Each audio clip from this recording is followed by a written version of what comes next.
പ്രാവുകൾ എനിക്ക് ചെറുപ്പം മുതലേ വലിയ ഹരമാണ്. അതുകൊണ്ട് ഒരുപാട് വർഷങ്ങളായി നമ്മൾ പ്രാവ് വളർത്തുന്നു. വൈകുന്നേരമായി കഴിഞ്ഞാൽ ഒരു 7 മണിയൊക്കെ ആയി കഴിഞ്ഞാൽ നമ്മൾ ഈ ഷെഡിലേക്ക് വന്ന് പ്രാവുകളെ കഴിച്ചു വിട്ട് ഓരോരുത്തർക്കും തീറ്റയും വെള്ളമൊക്കെ കൊടുത്ത് അവരുടെ ഓരോ ജോഡികളെയൊക്കെ പുറത്തുവിട്ട് അവരുടെ കാര്യങ്ങളൊക്കെ നോക്കുകയും ഒക്കെയാണ് നമ്മുടെ ഏറ്റവും വലിയ സന്തോഷം. പക്ഷേ നിർഭാഗ്യവശാൽ നമുക്ക് ഈയിടെയായിട്ട് അലർജിയുടെ ബുദ്ധിമുട്ട് ഇങ്ങനെ കൂടി വന്ന സമയത്ത് മനസ്സില്ലാ മനസ്സോടെ പ്രാവുകളെയൊക്കെ പല സ്ഥലങ്ങളിലേക്ക് പറഞ്ഞയക്കേണ്ടി വന്നു. കൂടുകളെയൊക്കെ കൊടുത്തു.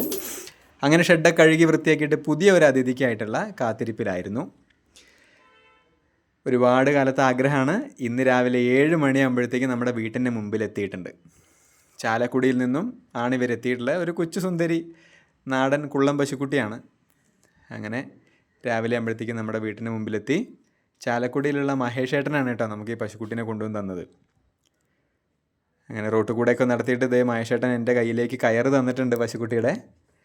നല്ലൊരു പാവം പശുക്കുട്ടിയാണ്. ഞാൻ എന്നിട്ട് പശുക്കുട്ടിനെ കൊണ്ട് വീട്ടിനകത്തേക്ക് കൊണ്ടുപോയിട്ട് നമ്മുടെ പറമ്പിലെ സപ്പോട്ടയുടെ മേലെയാണ് കെട്ടിയത്. നാടൻ പശു ആയതുകൊണ്ട് തന്നെ ഇവരുടെ ചാണകത്തിനും മൂത്രത്തിനൊക്കെ മൈക്രോബ്സിൻ്റെ എണ്ണം വളരെ അധികമാണ്. നമ്മുടെ മണ്ണിൻ്റെ ഫലപുഷ്ടി മെച്ചപ്പെടുത്താൻ എല്ലാത്തിനും ഒരുപാട് ഗുണകരമാണ്. അതുകൊണ്ടാണ് നമ്മുടെ കൃഷിയും കാര്യങ്ങളിലേക്കും കുറേ കൂടെ ഉപയോഗമാവാൻ വേണ്ടിയിട്ടാണ് നമ്മളൊരു പശുക്കുട്ടീനെ തപ്പിയെടുത്ത് കൊണ്ടുവന്നത് കേട്ടോ. ഏതായാലും നല്ല ഇണക്കമുള്ള കുട്ടിയാണ്. പേടിയോ ഒന്നുമില്ല. അടുത്ത് ചെല്ലുമ്പോഴത്തേക്ക് നമ്മുടെ മേത്ത് ഇങ്ങനെ മുട്ടിയുരുമാൻ വരും. അങ്ങനെ ഒരുപാട് കാലമായിട്ടുള്ള നമ്മുടെ ഒരു ആഗ്രഹം നമ്മൾ സാധിച്ചിട്ടുണ്ട്. ഇതെൻ്റെ അമ്മമ്മയാണ്. പശുക്കുട്ടീനെ കൊണ്ടുവന്നു അറിഞ്ഞപ്പോൾ തന്നെ നടക്കാൻ കുറച്ചധികം ബുദ്ധിമുട്ടുണ്ടെങ്കിൽ പോലും അമ്മമ്മ വേഗം സപ്പോർട്ടയും കുറച്ച് പുല്ലൊക്കെ ആയിട്ട് വന്നിട്ട് പശുക്കുട്ടിക്ക് അത് കൊടുക്കുകയും കുറേ സമയം തൊട്ട് തലോടി നിൽക്കുകയൊക്കെ ചെയ്തു. അമ്മമ്മയ്ക്ക് വളരെ സന്തോഷമാവുകയും ചെയ്തു.